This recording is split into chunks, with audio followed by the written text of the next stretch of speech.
Hi guys, this is Vidas. And Ausra. Let's start episode 188 of Ask Vidas and Ausra podcast. This question was sent by David. He writes, Dear Vidas and Ausra, thank you for your emails. I have read your advice with great interest and have watched your videos about focusing when playing. Even though I am now 77 years old and have been playing the organ for about 60 of those years, I have found your help very refreshing, as it has reminded me of what my teachers tried to help me with years ago. I have always been a parish organist.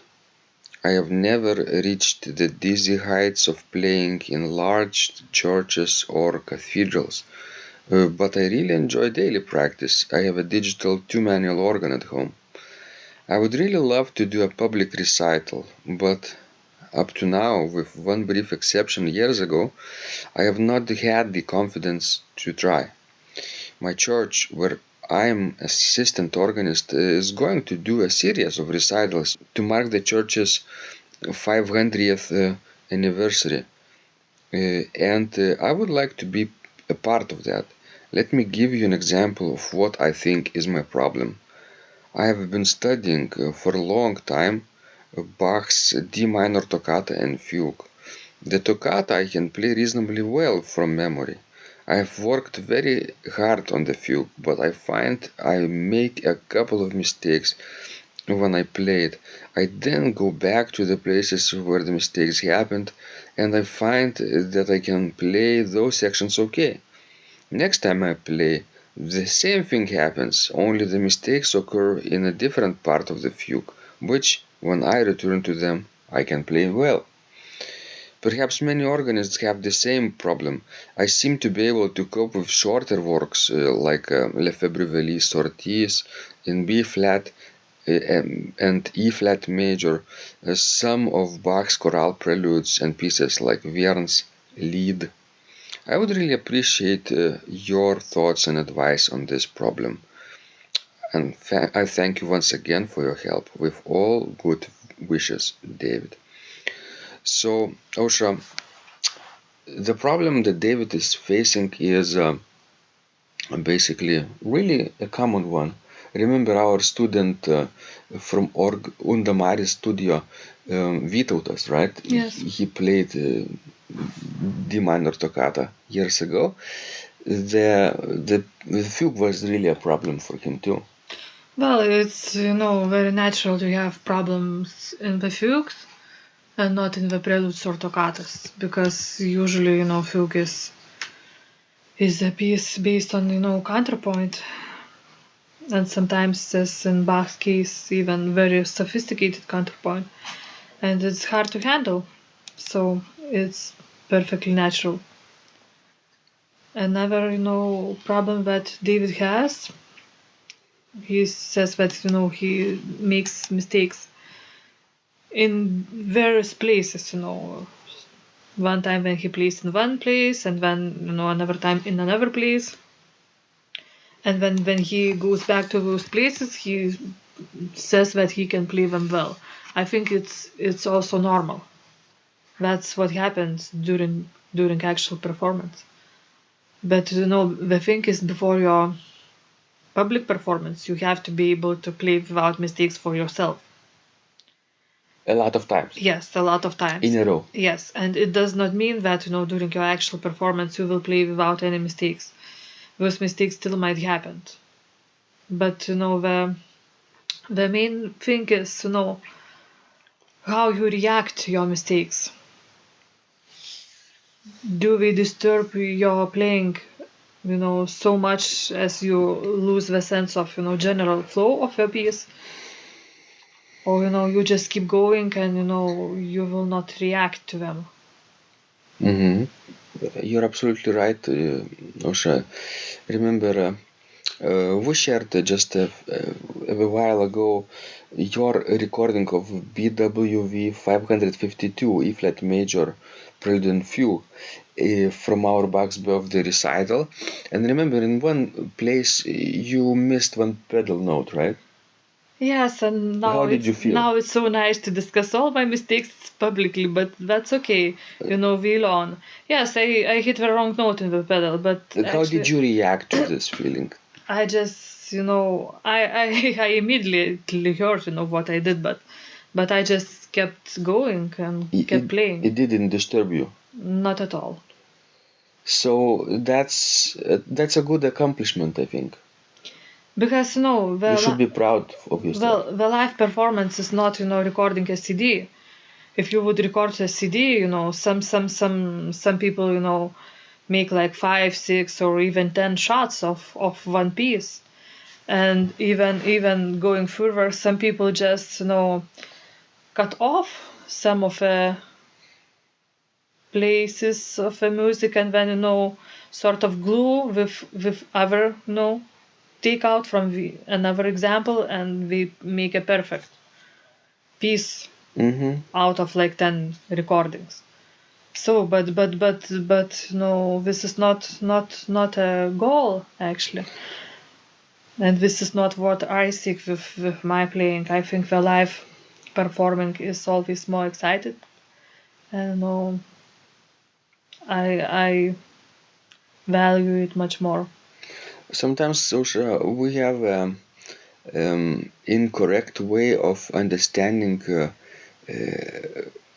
other recitalists' um, skills, right? When people from around the world come to play in certain churches, right, and we can witness that either in our church, St. John's Church in Vilnius, or whenever we get the chance to hear them in other places. Sometimes those people really play without mistakes, right? And Yes, like I remember, whenever we hear Ludger Lohmann play, he seems like taken from CD. but still, now I remember as Ludger Lohmann gave a recital at St. John's Church on that organ. Remember that organ at that time was different, because what I meaning, the action of the second manual was much easier than it is now. Mm-hmm. So it was much easier for him to play than it is now on this particular organ.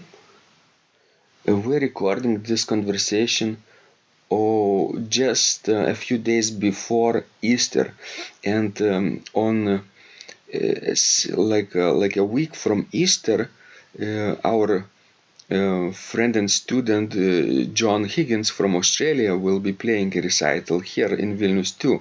So when we meet him after the recital, and maybe even before the recital, we'll try to record a conversation with him and post it as a podcast to get his insights about his own experience on this unfamiliar instrument, right? Yes, I That would think be it. fascinating. Yes, it should be.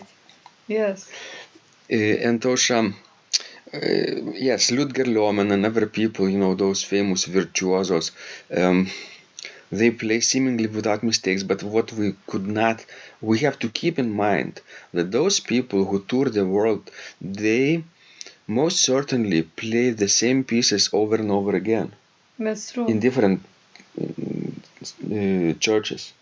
So if you heard him play Reger, right, Choral Fantasia, I remember Mm. he might have played this piece 50 times in public before that. So imagine how you would play 50 times E flat major prelude and fugue. Uh, how would you feel? Of course, much more secure. You would play like with your eyes closed, right?